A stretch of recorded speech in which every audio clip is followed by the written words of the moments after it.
No? It's nice to see that. So, do you have any question? Nobody have any question? Thanks. If you don't have question, I'm leaving. Yes, Darshan. Swamiji, could you tell us how it was for you?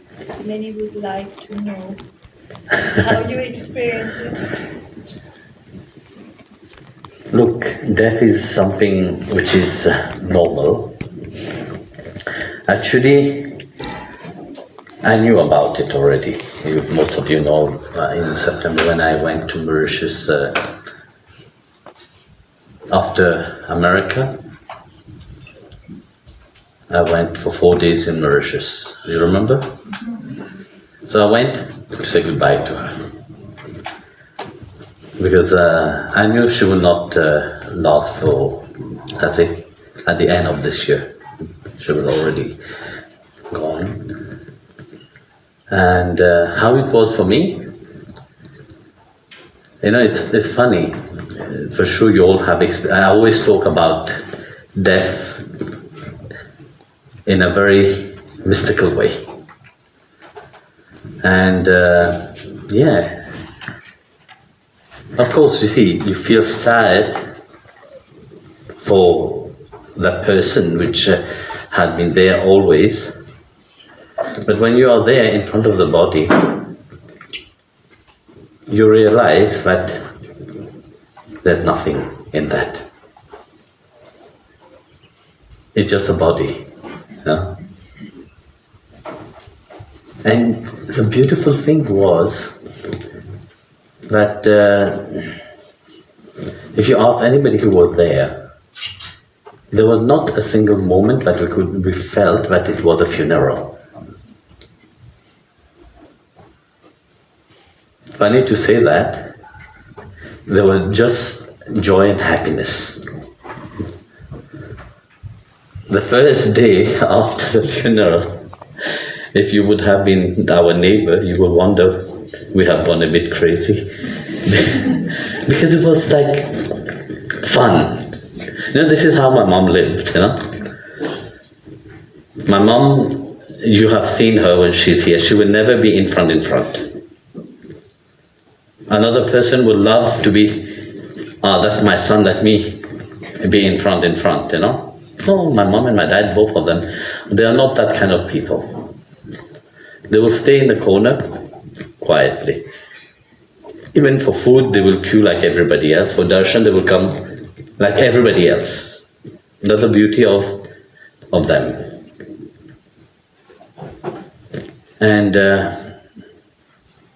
yeah, there was such joy actually. That's why I decided to explain about the Ramayana itself, you know. Where normally the people are miserable, crying, all these things, but it was different. And of course, you see the difference is that you feel when you lose your mother. You know, it's a different feeling in itself. But I had a wonderful dream this night, actually, not this night, night before in the plane. I rarely dream about my mom. I think it was the second time I have dreamt about her. So in Mauritius we hardly slept. We slept only for 2-3 hours most of the time. But just to tell you how everybody, all my cousins and everybody was there, everybody was high. But it was a wonderful dream, a funny dream actually. So I dreamt.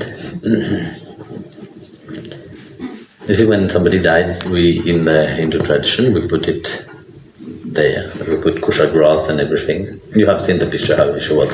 So she was there in the dream, and my dad was hugging her, saying goodbye to her, to the body. Yeah? But when I looked at her, I saw her mouth moving. I said, it's strange. Her mouth is moving. Okay, maybe it's optic illusion or whatever. Then my sister went to say goodbye to her. So she gave a hug to her. Then my mom also hugged her. Say goodbye. I was excited to say, I also went to say goodbye. To say goodbye to her. Say goodbye to her. She hugged me. And as she was hugging me, I said, okay, man, now she's alive again. So as there was a commotion outside, I saw a helicopter. If you know my parent house, how it is, you see the shivling where it is in front of the house. So I saw a big helicopter coming, like parking itself, Strange, the helicopter. And then the helicopter went inside the house and it was parking. It's like, really, it was inside, but the roof have disappeared and it was in another dimension somehow. And a lady come out,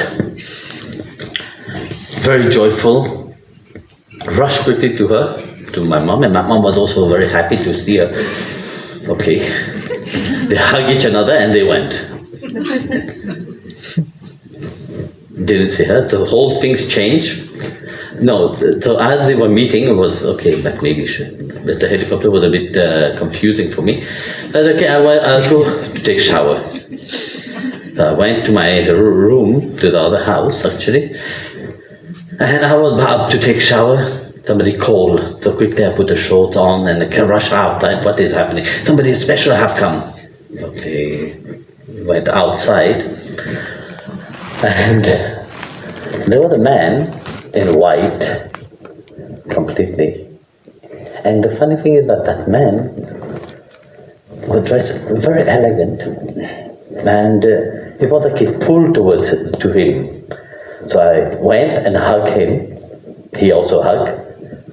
I didn't even know who he was. And then I asked him, who are you? He looked in my eyes, said, you don't recognize me? And from inside there was a recognition that this is Srimad Narayana. I said, I know you. I said, yes. Everybody knows me from here. So then she said, oh, but your mom have done very good things. I have no idea about it. I guess you have helped animal and helped people, all these things, I said, look, he showed me everything, the good things. My mom it's true. One thing is that whenever you go home, anybody who goes there, she will always invite everyone to come for tea, come and have something, and whatever she has, she will give everything away. So then he was showing Ellen, and I said, wow, amazing. Sometimes we don't know, what people do behind. Then the scene changed again for the third time. It comes to an onward journey, because you see in the Garuda Puran it's explained how the soul journeyed. So I saw, there is the last step before entering the domain of Yama. There is a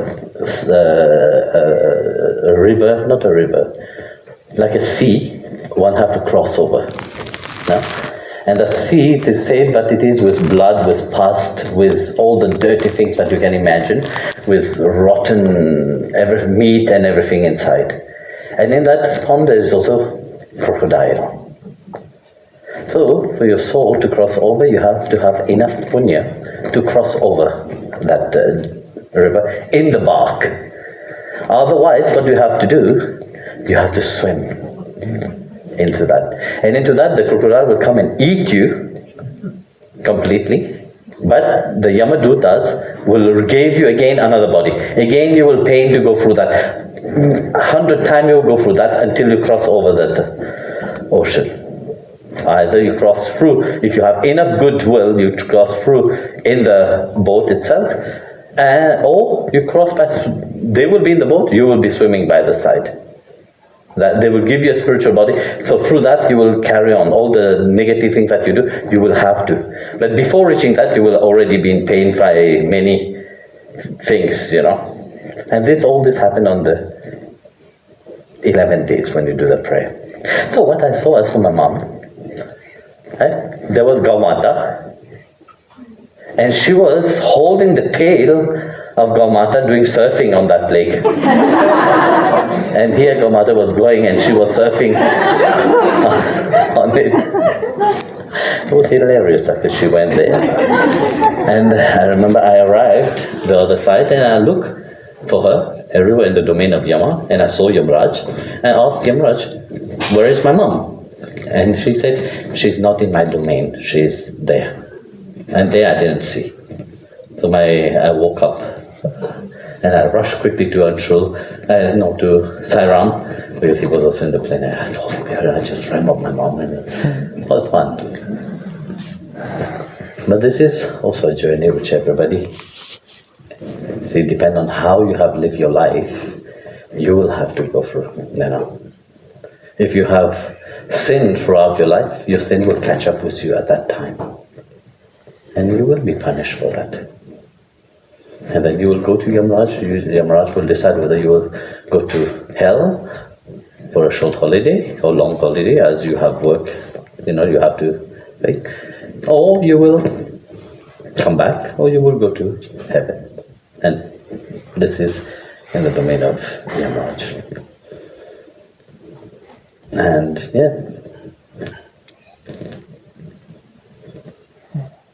So, any more questions?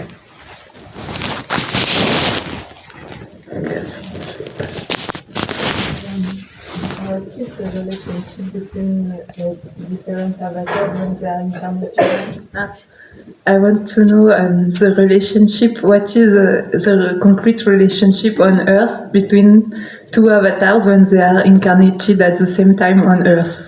Well, each avatar, when they incarnate on Earth, they all have their own dharma also to carry on, no? So their dharma is according to what is allocated to them. During Ram time, there was Parshuram also. And there was Shriram also at the same time.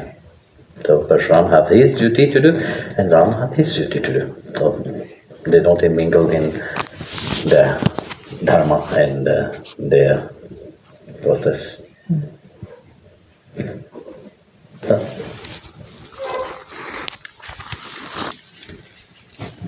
Yes, ask your question.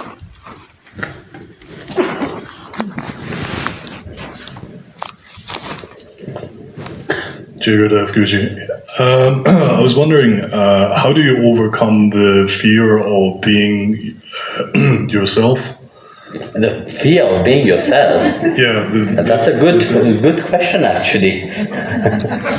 It's true, because you see, one thing is that very often we don't realize, in the satsang you have heard that the Sadhguru always say, be yourself. Every spiritual people tell you first, be yourself. But firstly, who is yourself? You see, this is a challenge to the mind, you see. If you ask yourself, who is yourself? Do you know who is yourself? You're laughing as if you know yourself very well. You don't even know yourself. And it is a scary journey.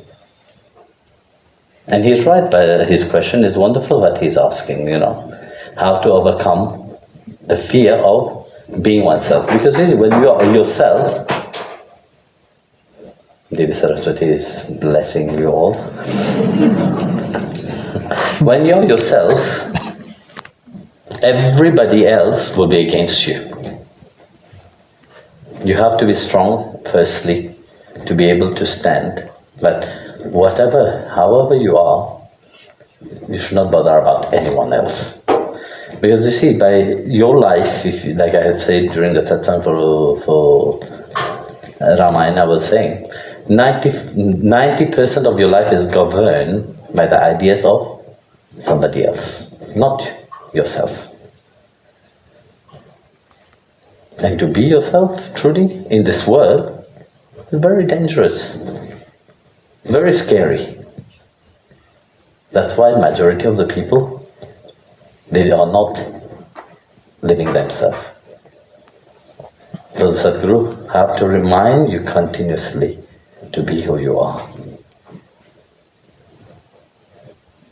By any means, by any challenges, by any way how people think, you should not care about anybody else. You see, whatever you do, you have to bear in mind, whatever you do, people will judge you. You do good, they will judge you. You do not good, they will judge you. Stop thinking what others are thinking firstly. This is the first journey, because when you are start a journey on the spiritual path, everybody have their own opinion about you. Everybody know better than you at that moment, you know. Things that you didn't know, people will tell you about you. So first, ignore all of them. Stand strongly upon what deeply you feel inside. And if you stand strongly about what you feel inside, like I said, then you start your onward journey. So what you have to do, take always what your Sadhguru have tell you, follow that. If you follow the word of the Sadhguru, then you should not bother about anything else. You should not even have fear for it. You have fear because you don't yet know. So once you get to know truly, while knowing, the fear disappeared. If you know something, there is no need to fear anything. Because you don't yet know it, there is fear about it. So in knowing, there is no trace of fear. And that will come by the grace of the Sadhguru only. And for that, you have to drench in the satsang of the Sadhguru. That's what I have said. That's what the Guru Granth Sahib said. That's what the Guru Gita said. But you are the most wisest of all, you know. You would rather drown yourself in all stupidity of the social media and also all other things that is provided for you. So that's why fear will always be there. So you have to be strong on that. Jai Gurudev. Have the good. Mukunda.